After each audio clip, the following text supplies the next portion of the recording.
Hello, and welcome to Politics for the People. I'm your host, Michael Striano. Thanks for listening and joining in the conversation. You can find links to our Patreon and Instagram in the show notes and sign up for our weekly newsletter. Don't forget to subscribe if you haven't and leave a review wherever you get your podcasts to help others find the show. Okay, let's get to it. Our topic this week, the census. It's a huge job that only happens once every 10 years, so you hear about it for a few months, maybe get someone knocking at your door, then it's over, and you forget about it. But what is it? How does it work? Where did it come from? And why should we care? First off, let's start with a definition. The census is a count of everyone living in the United States and its 5 territories, taken every 10 years. Those 5 territories are Puerto Rico, American Samoa, Guam, the U.S. Virgin Islands, and the Commonwealth of the Northern Mariana Islands. During the Constitutional Convention in 1787, the framers needed a way to apportion or distribute the representatives in Congress. Being a country founded of the people, by the people, and for the people, to quote President Lincoln, it was decided we should apportion representation according to population by adding the whole number of free persons and 3/5 of all other persons, meaning slaves. In this way, slaves were tallied in the census, but considered commodities more than people, similar in some ways to how the census would eventually relate to industry or infrastructure. The census is required by the U.S. Constitution, but is authorized by Congress, passing a law that determines what questions will be asked and how the census will be taken.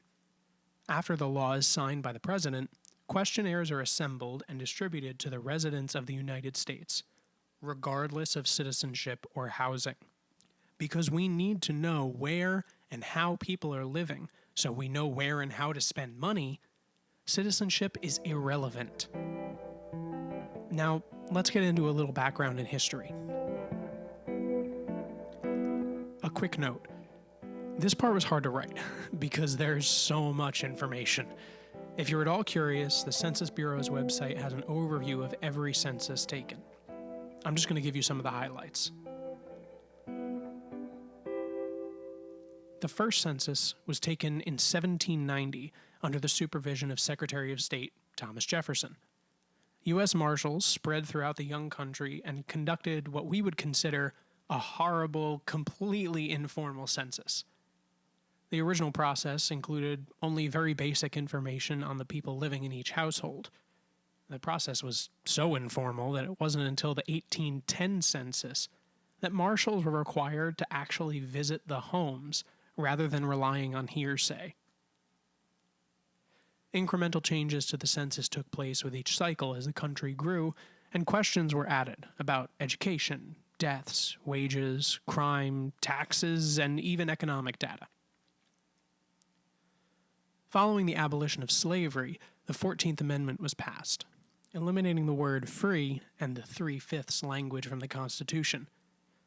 Progress was happening, but it still wasn't until 1880 that untaxed Native Americans were counted, still labeled as Indians in the Constitution, and 1890 that census takers were given detailed maps of their assigned areas. It may seem ridiculous that so many people living here wouldn't be counted, but since the census was about the distribution of power, it's clear to see why they were careful about who they gave that power to. Following the turn of the century, the world began to become a much smaller place. The recently annexed Hawaii was included for the first time, and the questions began to foreshadow how the census would be used in the future. Data was collected regarding disabilities, mental health, crime, and access to utilities and transportation. And for the first time, people really felt the effects of the census on their everyday lives, when results were used to locate and identify draft-eligible men when the United States entered World War I in 1917. One of the most important changes to the census came in 1920 when where people were counted changed from simply where a person was to their place of usual abode, or where they usually slept. The old system was misrepresentative of the population, because people were often counted at work or away from home, although that still applied to transient people, such as the homeless or migrant workers. New immigration-related questions were also added, but the process was still rife with inaccuracies. For example, census takers were not required to ask people how to spell their names, and, perhaps most damning, race was determined by the census takers themselves based on their assumptions and impressions. Still, even with all of the inaccuracies, the census reflected what many around the country already knew. The population was shifting from rural to urban concentration as residents and immigrants continued to move to the cities. As the economy and culture shifted away from farming and towards industry and manufacturing, and recently freed slaves moved to northern cities, representatives from rural areas feared the census results would strip away their power. This drove them to push for a delay, derailing the apportionment process. It worked for most of the decade, and the process wasn't completed until 1929.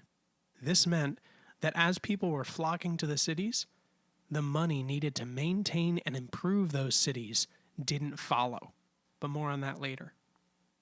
As we all know, in 1929, the Great Depression set in, and the government needed unemployment statistics immediately, something for which the Census Bureau was not prepared. The rushed census data was widely criticized as underrepresentative, and Congress required an unemployment census be taken the following year, which confirmed the severity of the problem. In an effort to stay on top of the data, another unemployment census was ordered for 1937, and the Census Bureau used this opportunity to try a method known as sampling on a larger scale. Sampling is where a small portion of the population responds to a more in-depth questionnaire, and that data is expanded to approximate the entire population. Seen as a simpler, faster, and more accurate way of gathering data, it is also significantly cheaper, as shown in the 1960 census, when expanded use of sampling eliminated nearly 75% of processing fees. The 1960 census was truly a landmark, not only for the increased use of sampling, but because it was the first time the census was mostly conducted by mail. This new system was such a success, it was expanded for the 1970 census, which also included Spanish language instructions for the first time. With this increase in access and ease, the census should have been more effective and more accurate, with more responses. Instead, we saw the beginning of two stories: increased participation in the census and lawsuits to block it.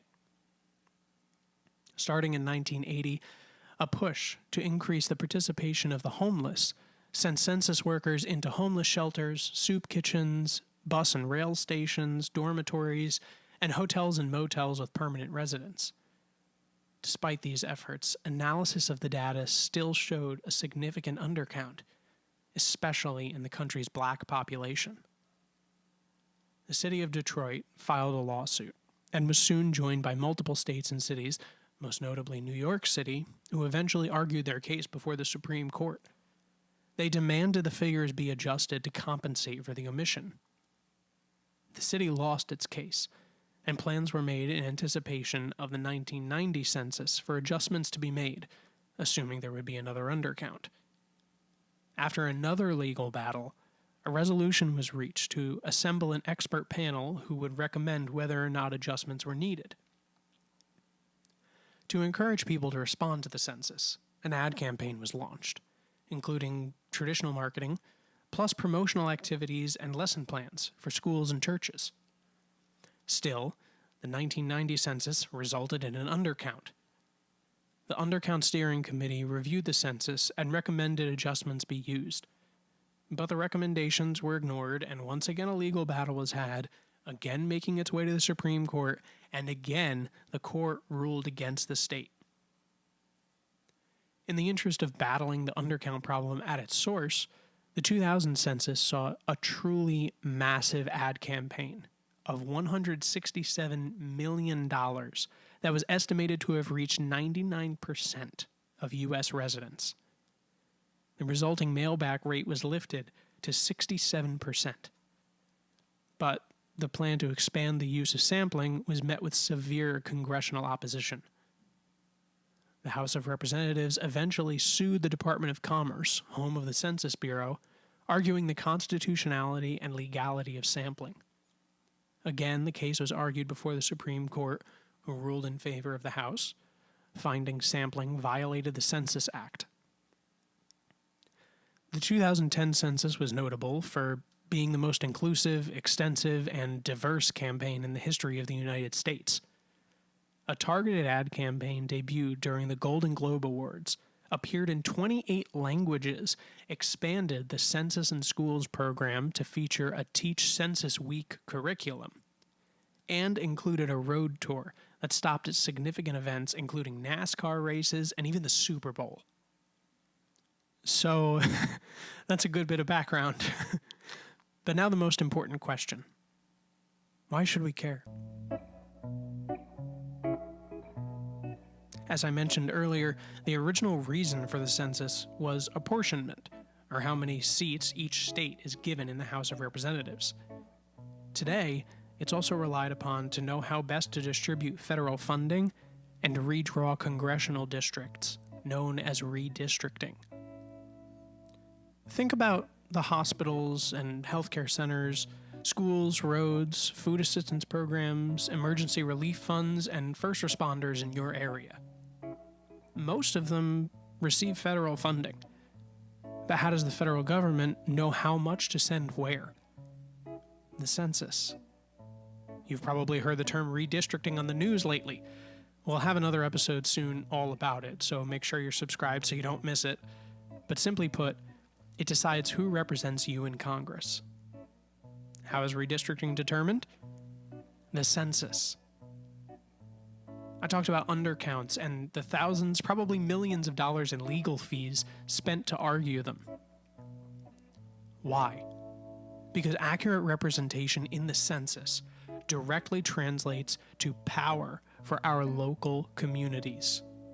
It's not a mistake that slaves were originally counted as 3/5 of a person, any more than it's random that black communities suffer the most from undercounts.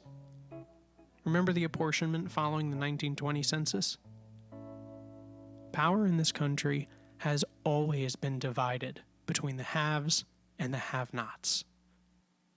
Don't let your community be a have-not. Whether it's repaving Main Street in South Bend, supporting a soup kitchen in downtown Chicago, or improving inner-city schools in Newark.